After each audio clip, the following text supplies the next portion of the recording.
Assalamualaikum warahmatullahi wabarakatuh, sahabat warung ilmiah. Pada episode kali ini, saya akan membahas tentang aplikasi prebiotik pada manusia. Prebiotik adalah bahan makanan yang tidak dapat dicerna di saluran usus bagian atas dan mencapai usus besar untuk mempengaruhi indang secara menguntungkan dengan cara selektif merangsang pertumbuhan dan aktivitas mikroorganisme di dalam usus besar.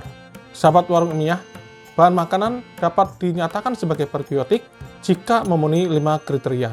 Yang pertama adalah resisten terhadap pencernaan di saluran bagian atas sampai mereka mencapai usus besar. Yang kedua, di usus besar mereka difermentasi oleh mikroba atau bakteri yang menguntungkan bagi kesehatan manusia. Yang ketiga adalah fermentasi menyebabkan peningkatan produksi asam lemak rantai pendek, penurunan moderat pH usus besar, pengurangan produk akhir nitrat dan enzim dalam feses, dan peningkatan sistem imunologi. Yang keempat adalah bersifat menstimulasi selektif pertumbuhan dan aktivitas bakteri usus yang menguntungkan. Yang kelima, prebiotik harus mampu bertahan dalam kondisi pemrosesan makanan dan tetap tidak berubah dan tidak terdegradasi. Sahabat warung ilmiah, ada beberapa sifat-sifat prebiotik yang dapat dijadikan dasar untuk mengklasifikasikan apakah suatu bahan makanan itu berpotensi sebagai prebiotik atau tidak. Sifat yang pertama adalah tidak dicerna atau hanya dicerna sebagian.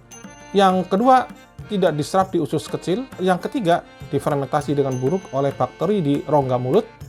Yang keempat, difermentasi dengan baik oleh bakteri usus yang menguntungkan bagi kesehatan tubuh kita. Yang kelima, difermentasi dengan buruk oleh bakteri patogen potensial di usus. Sahabat warung ilmiah, ada beberapa bahan makanan yang berpotensi sebagai prebiotik.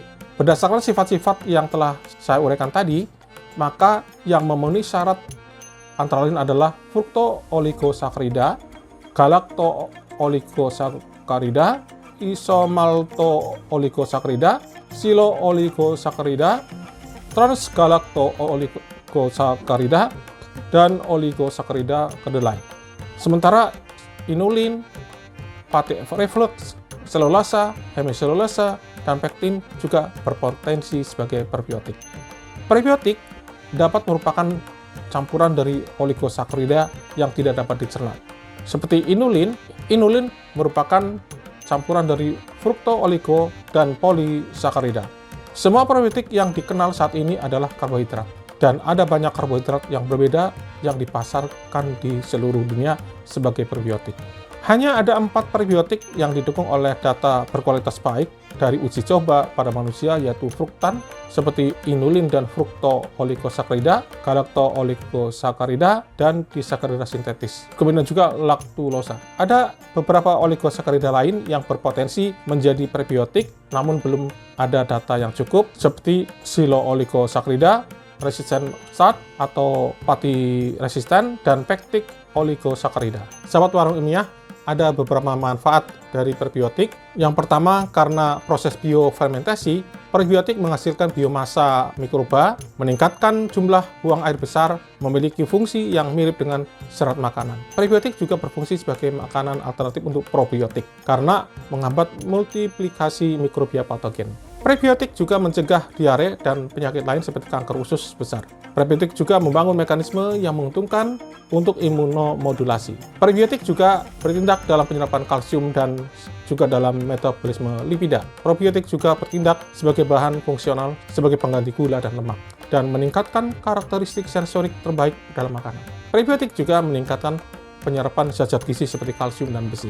Sahabat warung ilmiah, prebiotik juga sangat membantu dalam beberapa kasus komplikasi dan penyakit usus seperti diare, colitis ulcerativa, dan kanker usus besar. Prebiotik juga dapat menjadi pengobatan ideal atau pilihan pengobatan bersama karena kapasitasnya untuk meningkatkan Lactobacillus endogen dan Bifidobacter. Jadi, probiotik dan prebiotik dapat menawarkan pilihan terapi baru untuk pengobatan penyakit radang usus. Ada bukti bahwa serat larut berkontribusi pada pengurangan glukosa serum dengan cara meningkatkan viskositas kandungan nutrisi di usus kecil yang menunda pelepasan glukosa.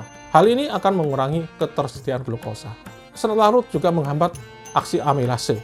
Amilase ini adalah merupakan enzim yang berperan dalam mencerna pati.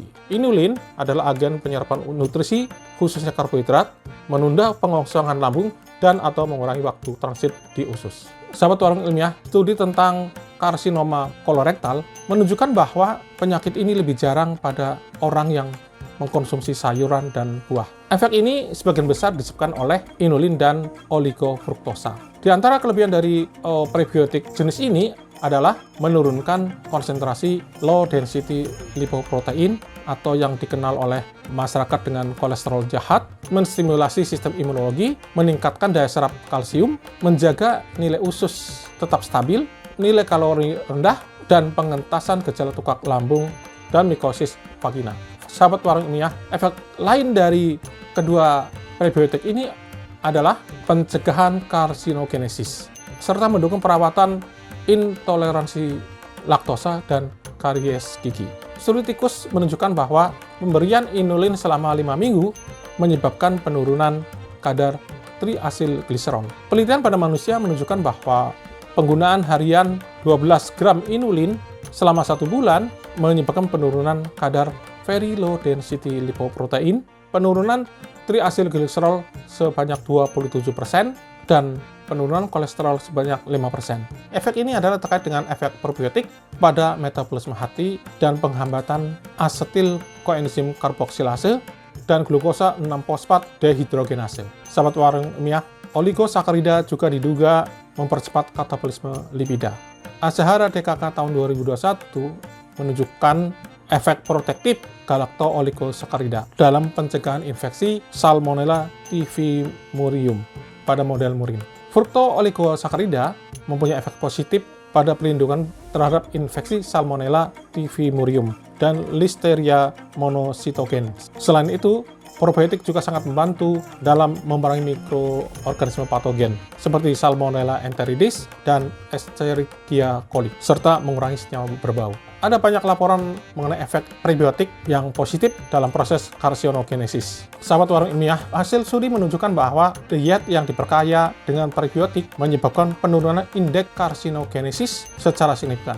Penelitian ilmiah menunjukkan bahwa asam butirat mungkin merupakan faktor kemopreventif dalam karsinogenesis atau agen yang melindungi perkembangan karsinoma kolorektal melalui promosi diferensiasi sel. Selain asam butirat, asam propionat juga memiliki sifat anti-inflamasi dalam hubungannya dengan sel karsinoma kolorektal. Studi in vitro pada garis sel L97 dan HT29 manusia yang mewakili tahap awal dan akhir karsinoma kolorektal menunjukkan bahwa fraksi inulin menyebabkan penghambatan pertumbuhan dan induksi apoptosis yang signifikan pada karsinoma kolorektal manusia. Sahabat warung ilmiah, menurut laporan ilmiah, pemberian inulin dan oligofruktosa pada tikus menyebabkan penghambatan karsinoma kolorektal yang diinduksi oleh azosimetan pada tahap pertumbuhan. Suplementasi inulin dan oligofruktosa dengan dosis 5-15% juga berpengaruh pada penurunan kejadian kanker payudara pada tikus dan metastasis ke paru-paru.